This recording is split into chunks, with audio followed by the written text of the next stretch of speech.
balik lagi nih di Aji Podcast di ASN Jabar, ikut bicara. Dari Dikduk Capil Provinsi Jawa Barat itu seperti apa? Emang ada Bu di Jawa Barat kayak gitu atau mungkin menemukan kasus seperti itu? Itu benar harus diurusin Bu ya, punya anak baru berojol. Si penduduk itu harus diberi identitas kependudukan, legal aspek bahwa dia adalah penduduk dari suatu negara tersebut. Bahwa tanpa identitas kependudukan, kehilangan kesempatan untuk mendapatkan pelayanan. Pelayanan publik mana yang saat ini nggak pakai NIK? Nggak. Kalau di Jawa Barat itu yang paling banyak itu justru cowok. Jadi dengan demikian mohon maaf tidak bisa memayungi. Berarti kumaha Eta? Profesi lain aja lah kalau jadi jodoh ya.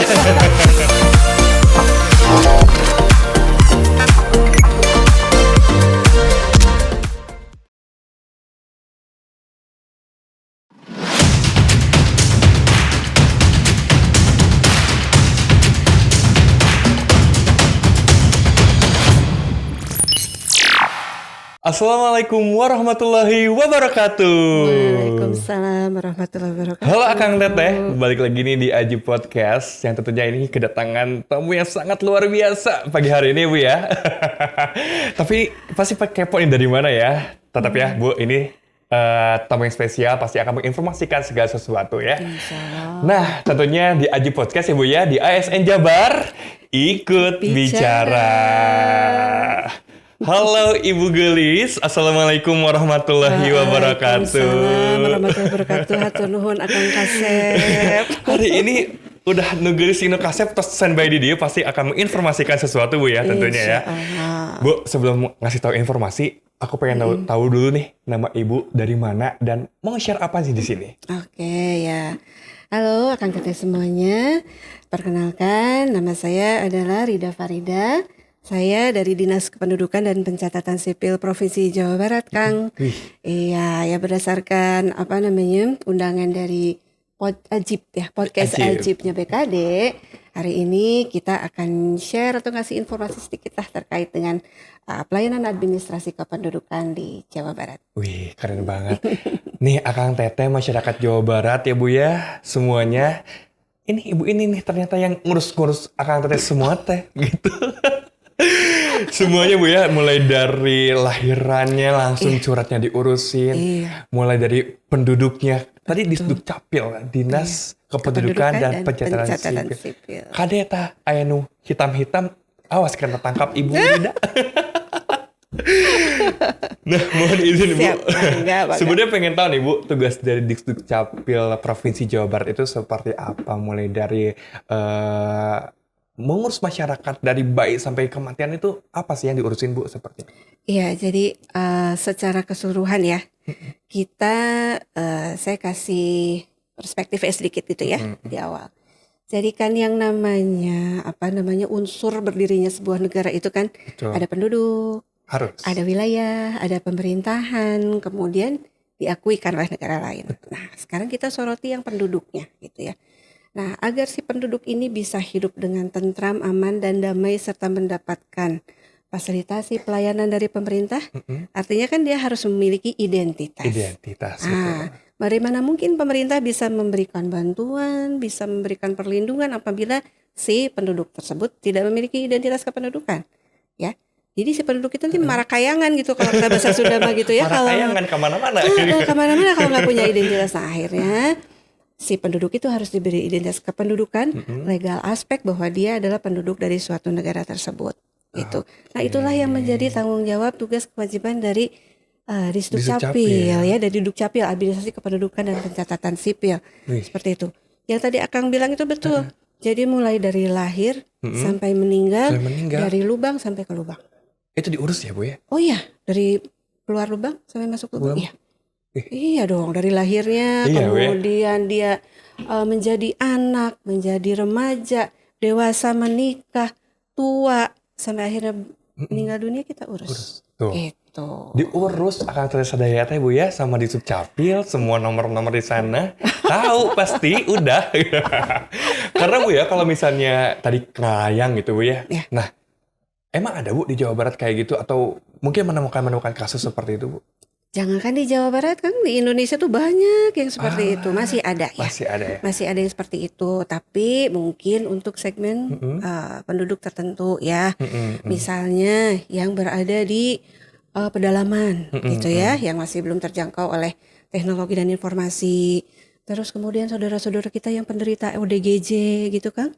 Nah, seperti itu gitu. Tapi kalau secara umum, penduduk secara umum di wilayah perkotaan atau pedesaan yang memang sudah terjangkau dengan teknologi dan informasi, insya Allah di Jawa Barat mah aman. Aman ya, insya Allah. Ya dengan rekan-rekan ibu yang hebat dan juga ibu hebat tentunya yang bisa mengurus kita semua ya. Teman-teman kita di kabupaten kota nih ya, terutama yang paling berwenang untuk memberikan dokumen kependudukan itu pekerjaannya luar biasa. Iya Bu, pasti. Mereka tuh sampai udah nggak punya libur kadang-kadang gitu. Mereka bisa bekerja di luar jam kerja, di luar hari kerja untuk melayani masyarakat gitu loh. Pelayanannya sangat luar biasa Bu. Prinsipnya memberikan pelayanan yang membahagiakan. Tuh. Prinsipnya itu memberikan pelayanan yang membahagiakan masyarakat. Masya Allah, keren sekali nih Bu. Nih. Oke. Bu, sebenarnya untuk penyelenggaraan Adminduk itu apa sih mungkin tujuannya, apakah yang dicapai atau seperti apa? Karena mungkin kalau kita lihat penduduk-penduduk di Jawa Barat pasti beraneka ragam Bu ya, sifat-sifatnya dan sebagainya. Tapi mungkin Ibu juga punya nih tujuan khusus gitu ya, tujuan khusus yang mungkin harus semua penduduk itu punya gitu. Adminduk itu administrasi kependudukan gitu. Ya, seperti tadi sudah disampaikan di depan ya Kang ya, bahwa tanpa identitas kependudukan, tanpa dokumen administrasi kependudukan yang lengkap, si penduduk ini akan kehilangan kesempatan untuk mendapatkan pelayanan, gitu ya. Karena memang yang disebut dengan administrasi kependudukan itu tidak masuk ke pelayanan dasar, ya. Tidak masuk ke pelayanan dasar, tapi dia adalah dasar dari seluruh pelayanan. Sekarang sama Akang dicoba ya. Kalau misalnya Akang mau taruhlah mau naik kereta api aja gitu ya. KTP Bu. KTP diminta. Iya. Kan seperti itu. Jangan kayak gitu, pinjol aja. Aduh. Kan? Bahaya tuh Bu. Iya kan?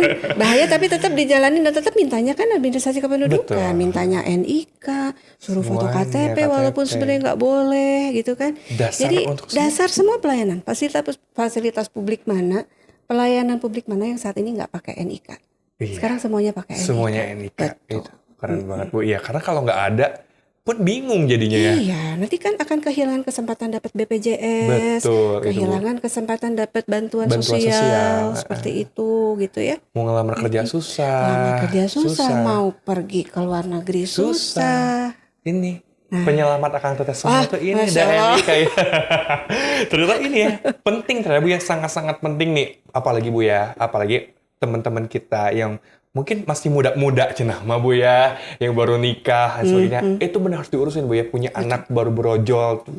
Itu langsung urusin akte kelahiran. Iya. Itu yang bakal langsung melanjutkan nanti untuk ke KTP dan sebagainya Bu ya. Iya, betul. Betul banget. Kalau istilah radio mah kaula muda, tak awas di hati. Berjual anak langsung urusin ke Disdukcapil. Iya.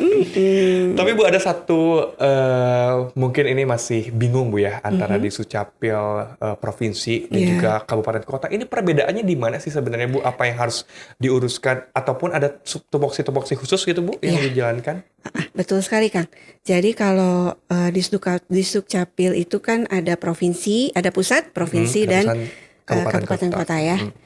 Nah, yang terjun langsung melakukan pelayanan ke masyarakat, menerbitkan dokumen kependudukan gitu ya, kemudian melakukan pelayanan langsung, itu adalah teman-teman di kabupaten kota gitu ya. Nah, bagaimana dengan provinsi? Kami nih ya di Sukcapil provinsi. Kalau kami tugasnya memang sifatnya lebih ke pembinaan, pengawasan, pengendalian, monitoring dan evaluasi aktivitas kedukcapilan di kabupaten kota. Gitu ya. Nah, di situ kita melakukan pelayanan pembinaan aparaturnya. Pembinaan aparaturnya, kemudian kita mengkoordinasikan proses pelayanan di kabupaten kota. Kalau misalnya perlu ditingkatkan, kita memberikan masukan. Kalau misalnya ada suatu kejadian yang kurang baik di kabupaten kota, kita lakukan dulu pembinaan sebelum pusat. Sebelum pusat yang turun, kita lakukan pembinaannya seperti itu.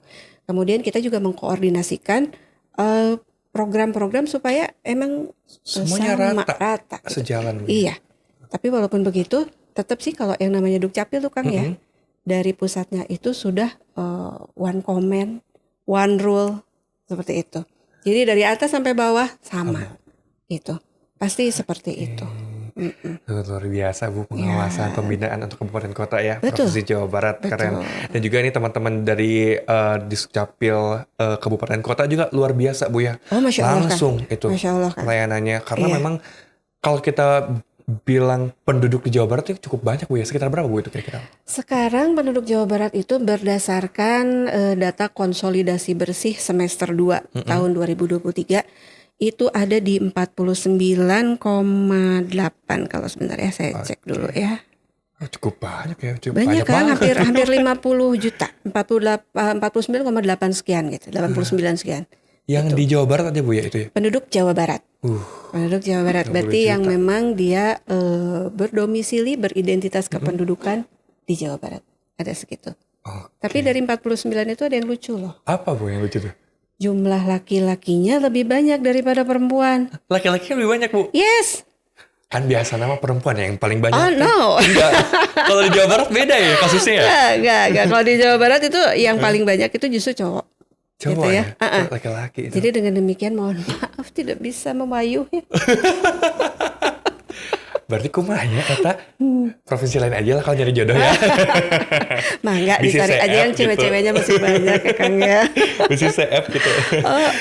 Oke. Mungkin kalau kita lihat di Provinsi Jawa Barat memang sangat-sangat maju ya soal teknologi. Apalagi tadi Ibu bilang di perkotaan mungkin teknologi bukan suatu jadi masalah kan untuk perkembangan.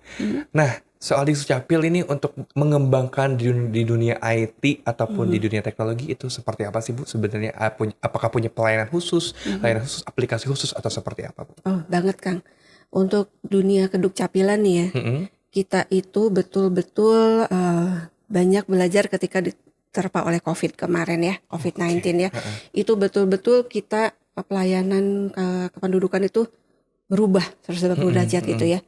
Mungkin akang-akang teteh-teteh juga tahu ya bahwa dulu pelayanan di Dukcapil itu ngantri panjang gitu ya. Iya. Berkasnya seabrek gitu ya. Dari subuh Bu. Dari subuh gitu ya. Kadang-kadang sampai ninggalin sendal dulu gitu ya buat ngantri gitu ya. Seperti itu. Itu dulu Kang, itu dulu. Nah begitu kita sebetulnya mulai tahun 2017, 16 gitu ya. Itu sudah mulai berubah gitu sedikit-sedikit gitu. Tapi memang yang titik balik yang paling luar biasa itu udah ketika COVID ya? Iya, ketika pelayanan kependudukan tetap harus diberikan, kita harus social distancing. Nah ini apa yang harus dilakukan nih? Akhirnya pemerintah pusat yang dengan tadi saya sampaikan one komando, one rule itu, semua Dukcapil di Indonesia harus beralih ke pelayanan online. 100% online Bu itu? Online, seperti itu. Dan itu tidak berhenti sampai di situ kan? Itu terus berjalan sampai sekarang. Gitu. Jadi kita semua berpikir keras bagaimana caranya tetap bisa memberikan pelayanan, tapi tidak tatap muka ya. Jadi dokumen berkas segala macam itu di PDF kan kirim secara online, kemudian diselesaikan secara online. Kalaupun harus tatap muka itu ketika mengambil dokumen dan itu pun sangat terbatas. Ada batasan Bu ya untuk mengambil itu ya? Iya gitu. Bahkan ada yang bisa mengambil ke Dukcapil, ada yang oleh Dukcapil itu diantarkan ke depan pintu rumah. Masya Allah, sampai ke pintu rumah. Seperti itu. Sampai seperti itu. Karena memang arahannya dari pusat seperti itu. Layani sampai ke pintu rumah masyarakat. Luar biasa, gitu. Bapak merinding Bu. Maka sekarang semakin inovasinya semakin banyak gitu loh. Teman-teman dari kabupaten kota ini luar biasa. Itu ada yang kalau misalnya yang terdekat lah Kota Bandung ya. Dia punya salaman. Sebelah Bu. Iya gitu, sebelah ini. Banyak itu Kang. Di kabupaten kota yang lain juga inovasi-inovasinya sudah luar biasa. Luar biasa Bu ya. Terdorong. Kalaupun misalnya memang penduduk harus datang ke kantor itu memang untuk kasus-kasus tertentu yang memang harus dikonsultasikan, harus didiskusikan seperti itu. Gitu. Tapi prinsipnya sekarang sudah online. Online semuanya Bu ya, semuanya. Iya kemarin sih Bu pernah juga satu kejadian nih. Ada penduduk di rumah Bu meninggal. Itu kan kita bingung ya. Harus gimana kata PRT. Itu buka coba aplikasi di Dukcapil. Oh sekarang online. Aku baru tahu kan kayak Keren banget nih, Jawa Barat, kabupaten kota bersinergi bersama gitu untuk mewujudkan ini pelayanan masyarakat yang prima nih Bu, keren banget Bu. Betul ya, memang cuman mungkin barangkali karena teman-teman di kabupaten kota mungkin karena memang fokus gitu ya sama pelayanan, kadang-kadang informasinya ini belum tergarap dengan optimal ya. Nah, sebetulnya kan informasi-informasi seperti ini harusnya sudah masif nyampe ke masyarakat gitu ya, bahwa sekarang tuh masyarakat dimudahkan dengan berbagai inovasi gitu ya yang punya dimiliki oleh Disdukcapil gitu. Kalau misalnya sudah mengerti, udah paham kan tinggal by phone aja by juga phone udah beres semuanya. Gitu ya, by aplikasi seperti itu. Dan ini sebetulnya materi akhir tapi saya kedepanin aja ya. Yang terbaru nih ya, inovasi yang terbaru itu adalah program aplikasi identitas kependudukan digital, Kang. Aplikasi identitas kependudukan IKD namanya ya. Identitas kependudukan digital. Gitu. Nah, itu si aplikasi itu kita download di Play Store. Ya, kemudian nanti si aplikasi itu ada di handphone, di gadget kita. Nah, itu bisa Android, bisa iOS. Nah, nanti di dalam aplikasi itu data kependudukan kita masuk semua di situ. Termasuk dokumen KTP dan kartu keluarga. Iya, dan biodata anggota keluarga yang satu kartu keluarga dengan kita. Nah, tidak sampai di situ. Nanti melalui aplikasi itu juga kita bisa melakukan permohonan pelayanan updating data kependudukan. Kita tinggal upload data aja, gitu. Kemudian nanti diurus oleh Dukcapilnya, nanti diinformasikan lagi bahwa sudah selesai, tinggal dicetak atau tinggal dikirimkan PDF-nya, biasa seperti itu. Oke, berarti itu keseluruhan Bu, ibaratnya gini nih. Kalau misalnya kita udah memasuki KTP kita ataupun kakak anggota keluarga kita, misalnya ada satu anggota keluarga kita yang meninggal, itu udah ada datanya berarti Bu ya? Semuanya udah Sudah. Nggak usah ribet-ribet lagi berarti Bu? Sudah, karena memang sistem informasi kita kan dengan sistem informasi administrasi kependudukan atau SIAK terpusat, gitu ya. Jadi ketika ada masyarakat yang melakukan pelaporan peristiwa penting kependudukannya, mulai dari lahir, kemudian mati, pindah, datang gitu ya, dilaporkan ke Dukcapil, itu di-input oleh petugas Dukcapil kabupaten kota dan datanya langsung masuk ke pusat. Gitu. Nanti di pusat diolah, dibersihkan, kalau sudah clean and clear itu diinformasikan lagi ke daerah. Seperti itu. Keren banget nih sinerginya pusat, provinsi, kabupaten kota. Satu jalur tadi One Commando One Rules tuh bener nih Bu. Iya, betul. Kalau untuk berbicara aplikasi IKD tadi Bu, kalau sekarang mungkin penduduk-penduduk ya mana sih nggak punya handphone Bu ya, semuanya pasti punya nih. Kira-kira udah berapa juta yang udah menggunakan Bu, ataupun mungkin ini masih ada akang teteh semua yang belum menggunakan IKD. Ini saatnya Bu hari ini gitu untuk bisa mendownload gitu Bu ya. Oh iya, betul. Jadi sementara ini untuk di Jawa Barat nih Kang ya, memang kita belum mencapai target gitu ya. Tapi paling tidak di Jawa Barat itu udah ada sekitar 900 ribuan lah. 900 ribuan yang sudah memiliki identitas kependudukan digital. Kenapa demikian? Kenapa baru sekian ya dari target 36 juta itu baru 900 ribuan? Karena memang si aplikasi IKD ini itu baru di launching oleh pusat itu di akhir 2022. Masih baru Bu, 2022 ya. Dan kemudian waktu itu juga pusat inginnya bertahap itu mulai dari jajaran Dukcapil dulu se-Indonesia gitu ya. Jadi setelah semua jajaran Dukcapil se-Indonesia sudah punya aplikasi IKD-nya, barulah turun ke perangkat daerah. Perangkat daerah baik di provinsi, kabupaten kota itu semuanya ASN-nya baik PNS, non PNS itu harus punya IKD. Nah, kemudian dari situ turun lagi ke Civitas Akademika. Di situ ada mahasiswa seperti itu. Nah, walaupun demikian, ini teman-teman kabupaten kota juga sudah mulai bergerak nih. Kalau misalnya ada yang melakukan pelayanan administrasi kependudukan ke kantor, ke Dukcapil gitu ya, itu langsung sekalian diaktifasi. Langsung diaktifasi Bu ya? Selama yang bersangkutan memang sudah direkam KTP elektroniknya, sudah punya KTP. Elektronik Bu ya? Iya. Jadi selama masyarakat itu sudah punya KTP elektronik, artinya dia sudah punya database di pusat, dia bisa diaktifasi IKD-nya.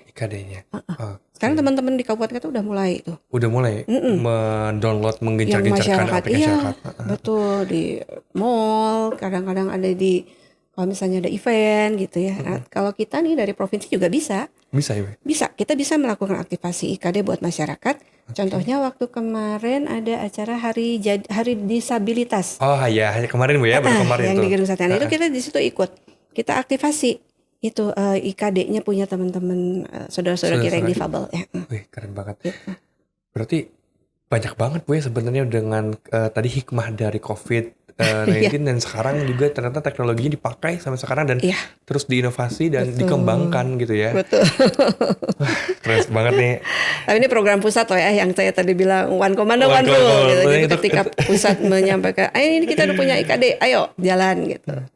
Nah Bu, sebenarnya kalau misalnya kita lihat IKD dan sebagainya, mungkin sekarang masyarakat juga aware Bu ya tentang teknologi ya, pasti pengennya yang simpel gitu, nggak usah datang, ya udah di rumah sambil tiduran juga bisa gitu mendaftar ya. Jadi akan terjadi semua ya sekarang tinggal daftar aja gitu. Karena memang Bu, kalau kita lihat dengan teknologi semuanya bisa beres sih sebenarnya ya. Dalam artian juga sama nih yang dipakai di Dukcapil, keren banget nih.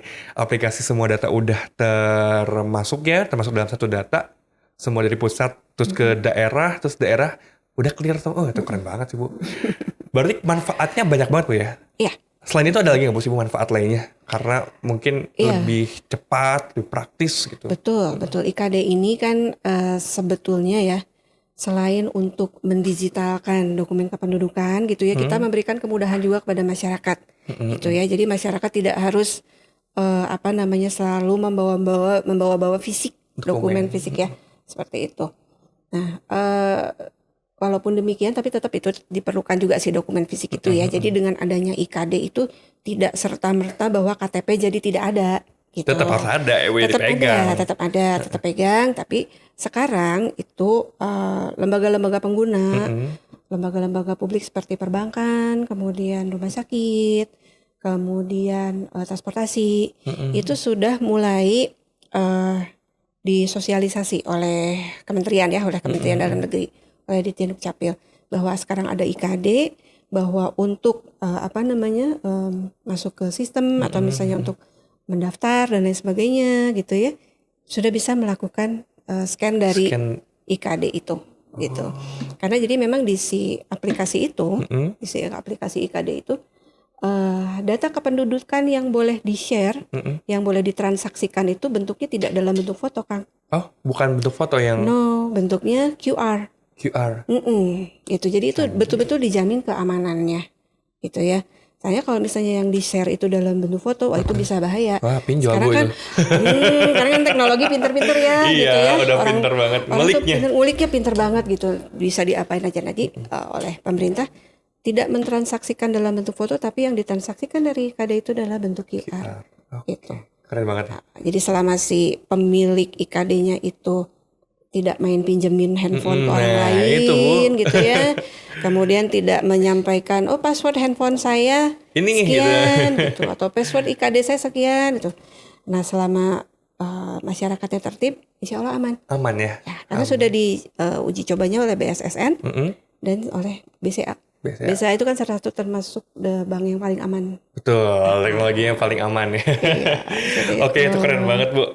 Nah, ada lagi nggak Bu yang pengen di-share tentang IKD ini? Selain dari manfaat dan sebagainya, mungkin apa yang mungkin pengen di-share lagi itu ilmu dari IKD? Atau sudah cukup ya mungkin dari IKD? Sudah cukup, jadi memang himbauan kita semua sih sekarang yang sudah punya KTP itu sok melakukan aktivasi IKD ya. Itu bisa ke kecamatan, bisa ke Disdukcapil terdekat, atau mau ke Disdukcapil provinsi juga bisa gitu. Ya. Tapi memang karena data yang ada di dalam aplikasi tersebut adalah data kependudukan yang harus dilindungi gitu ya. Harus dijaga kerahasiaannya. Pada saat aktivasi memang harus di depan petugas. Tidak bisa online, Kang. Nggak bisa online kalau aktivasi ya? Kalau aktivasi nggak boleh. Jadi downloadnya bisa sendiri, tapi ketika nanti sudah verifikasi data dan harus scan QR, itu harus ke depan petugas ya? Iya, karena hanya petugas Dukcapil yang bisa memberikan akses untuk masuk ke IKD-nya. Tinggal datang aja ya Bu ya, itu datang aja. Udah upload semuanya, nanti tinggal aktivasi, dibantu. Gampang. Itu udah gampang atau Kang Teteh gitu.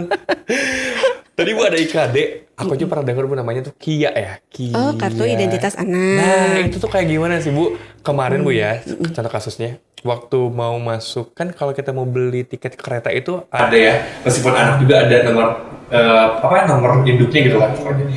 Ini nomor induknya yang mana ya gitu, karena nggak punya KTP. Nah ini kalau KIA apa nih Bu sebenarnya gitu? Jadi gini kan ya, dari awal nih ya, dari awal. Ketika suami istri menikah, ya, kemudian mereka punya anak. Gitu. Nah, anak itu kan pasti dibikinkan akte kelahiran. Nah, ya, sebelum dia mendapatkan NIK itu dia dimasukin dulu kan kartu keluarga orang tuanya. Nah, ketika dia masuk ke kakak orang tuanya, itu langsung sudah muncul NIK-nya. Jadi si anak baru lahir itu sudah punya NIK. Gitu ya. Nah, setelah anak itu dibuatkan akte kelahirannya, itu otomatis nanti langsung diterbitkan kartu identitas anaknya. Jadi dari bayi umur 0 itu sudah bisa punya KIA. KIA, kartunya udah ada. Kartu identitas anak. Bentuknya seperti KTP, tapi dia warnanya pink. Coba. Banyak warna merah, kuning, hijau, takutnya partai. Iya benar, nggak boleh. Jadi pink aja ya. Nah, tapi memang perbedaannya dengan KTP elektronik, di dalam kartu identitas anak itu tidak ada chip. Tidak ada chip yang menyimpan data, gitu ya. Dan si KIA ini dicetaknya itu oleh kabupaten kota. Anggaran kabupaten kota, bukan seperti KTP. Kalau KTP elektronik kan itu anggarannya pusat. Diadakannya oleh pusat dan distribusikannya oleh pusat juga. Kalau KIA itu masing-masing kabupaten kota yang mencetak. Tapi bentuknya sama, isinya sama, gitu ya. Komponennya sama. Gitu. Nah, kalau untuk anak 0 sampai 5 tahun itu nggak pakai foto nggak masalah, nggak apa-apa. Tapi kalau misalnya si anaknya baru bikin KIA-nya di 5 tahun ke atas, itu boleh pakai foto. Dan fotonya juga nggak harus foto resmi, pas foto gitu langsung ya. Kayak kita ya. Foto lucu-lucuan gitu, itu boleh banget gitu. Ya. Sampai kapan mereka punya KIA itu? Sampai 17 tahun kurang 1 hari. 17 tahun kurang 1 hari di ulang tahunnya Bu ya berarti ya? Karena pas dia 17 tahun ganti jadi KTP. Langsung direkam gitu kan, seperti itu. Berarti boleh kan Bu ketika 17 tahun kurang sehari langsung ngurus KTP gitu, biar nanti pas hari H ulang tahun udah ada KTP baru gitu. Bisa ya? Bisa. Betul. Kan untuk yang sekarang juga dalam rangka menyambut pemilu gitu ya, penyelenggaraan pemilu.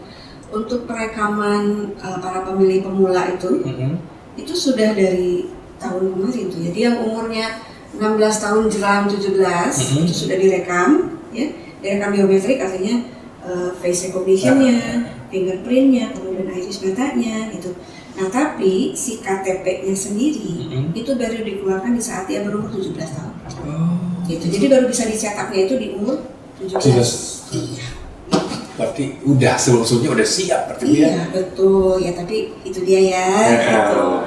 Karena ada yang nanti aja belum mau diantar orang tua segala macam. Nanti aja ya, masih harus menuju dewasa dulu, masih tahap remaja Bu ya, masih remaja masih ini. Nah Bu, kalau misalnya dari KIA tersendiri di Jawa Barat ini yang mempunyai sudah cukup banyak Bu, seperti apa? Karena aku pun pribadi kalau aku punya anak, aku baru tahu ternyata anak aku juga bisa nih didaftar di KIA juga gitu ya. Punya KIA bisa banget ya. Jadi walaupun memang si KIA ini sudah dicanangkan oleh pemerintah itu dari tahun 2016 ya. Progres untuk di Provinsi Jawa Barat memang belum optimal kan, kita belum mencapai target. Kenapa demikian ya? Karena itu tadi saya sampaikan bahwa kartu KIA itu dicetaknya itu oleh APBD Kabupaten Kota, gitu ya. Dan ketika APBD Kabupaten Kotanya itu tidak maksimal, gitu, mereka kan akan lebih memprioritaskan untuk pelayanan yang memang utama ya. Gitu. Jadi untuk KIA biasanya ya second priority gitu ya, terus kedua, terus ketiga seperti itu. Nah, di samping itu juga kita saat ini sedang masih dalam proses untuk meningkatkan kebermanfaatannya dari si KIA tersebut. Nah, mulai emang dari pendidikan ya, kita sudah mensosialisasikan mulai dari PAUD, kemudian TK gitu. Sok yang mau masuk PAUD, mau masuk TK atau mau masuk SD itu harus punya KIA dulu, gitu ya. Kita sudah informasikan seperti itu ya ke masyarakat. Nah sekarang yang sedang ditingkatkan kebermanfaatannya itu adalah diskon misalnya, diskon ke toko buku, diskon ke tempat main, diskon beli kuliner anak-anak. Nah teman-teman kabupaten kota itu sekarang sedang ke situ, sedang lari ke situ, gitu ya. Bahkan ada yang punya KIA bisa renang gratis. Pokoknya berbagai upaya sedang diupayakan ya oleh teman-teman kabupaten kota. Di Jawa Barat itu baru sekitar 42,53% pendidikan identitas anak. Ya, 50% mau hampir 50% Bu ya. Tapi keren banget sih Bu, maksudnya itu nggak nyangka. Andai kan kalau KTP ya langsung diskon gitu ke mall gitu ya. Ini KIA loh, maksudnya anak-anak gitu ya punya kartu identitas anak-anak yang bisa digunakan ya. Jadi ya inilah Bu, kita memang harus mencari informasi ke masyarakat luas ya tentang anak-anak yang mungkin yang harus sih sebenarnya harus untuk mempunyai KIA karena manfaatnya itu banyak sekali Bu ya. Kita ketika nanti bersinergi dengan pemerintah TK, SD ataupun PAUD dan sebagainya ya daftar harus pakai KIA juga gitu kan. Sekarang di Kabupaten Kota sudah begitu. Hampir di seluruh Indonesia kita harus begitu. Jadi ketika daftar ke SD, ketika PAUD itu mana KIA-nya? Dia mau nggak mau kan kalau tinggal ada, tinggal bikin aja ke dukcapil gitu ya, karena persyaratannya mudah juga kok. Gitu. Apa aja tuh Bu? Tinggal ada kartu keluarga, kemudian akte kelahiran anaknya, gitu ya, KTP orang tuanya udah selesai. Tuh, 3 komponen bisa langsung jadi tuh KIA Bu. Keren banget. Kalau dibilangnya wajib atau sudah fardu ain tuh, itu KIA emang wajib berarti Bu ya untuk sekarang atau memang masih ya tadi sudah fardu ain atau gimana gitu? Itu apa namanya sunnah apa tuh ya? Kalau wajib itu mendapat pahala, kalau tidak dilakukan tidak mendapat dosa. Apa ya? Saya di Google ya. Fardu ain ya Bu ya, apa itu? Keren banget Ibu. Tadi ya namanya Jawa Barat pasti sauyunan, saling gotong royong. Mah pasti kudu gue yang satu membutuhkan otomatis kita datang jauh-jauh gitu ya dari Tasikmalaya, Cianjur, Sukabumi itu kan juga lumayan Bu ya. Jaraknya enggak kalau Tasikmalaya tinggal selengkah tapi jauh lah itu. Sungguh luar biasa.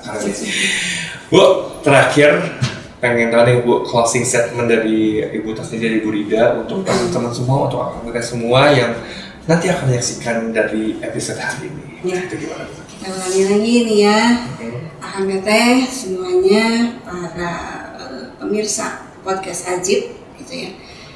Administrasi kependudukan itu memang bukan pelayanan dasar. Namun saat ini dokumen administrasi kependudukan itu menjadi dasar dari seluruh pelayanan publik khususnya ya. Oleh karena itu, akan teteh segera lengkapi dokumen kependudukannya, segera lakukan update data kependudukan. Harus. Ya, update ya. Dari tidak menikah jadi menikah. Aduh, aku tersinggung ya belum soalnya. Dari belum bekerja menjadi bekerja, dari pekerja menjadi pensiun, seperti itu ya. Agar segera diupdate data kependudukannya, kalau ada yang meninggal segera dilaporkan, begitu ya. Dan yang paling terpenting tadi saya titipkan pesan, urus sendiri ya gitu ya, jangan memanfaatkan jasa orang lain ya, karena sekarang segala sesuatunya sudah lebih mudah, segala sesuatunya sudah lebih tertib dan teratur, bisa online, bisa sambil baring-baring bagi para ini generasi mager gitu ya. Oke, silakan dicoba, mudah-mudahan bermanfaat, insya Allah bermanfaat bagi kita semua. Amin. Nah itulah Bu Rida dari Farida dari Dukcapil. Keren banget Bu. Terima kasih juga untuk episode hari ini sudah datang ke BKD Provinsi Jawa Barat di Ajib Podcast.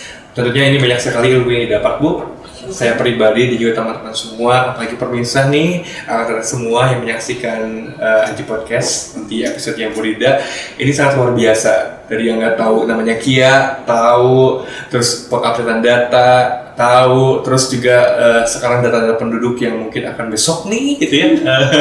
Insya Allah akan menyoblos pilihannya gitu ya. Udah tahu juga aman insya Allah. Kita berdoa, selalu berdoa. Hatur nuhun Ibu Rida Farida dari tim. Dan Bu Rida, Tetap ya Bu Rida, kalau mau menyaksikan Ajib harus di mana? Ini nih, di jangan lupa Bu ya, like, subscribe, komen, dan follow sosmednya BKD Jawa Barat dan Dukcapil Jabar. Wih. Nah, baik anak teteh, sampai ketemu lagi di informasi selanjutnya. Tentunya juga hanya di Ajib, ASN Jabar, ikut bicara.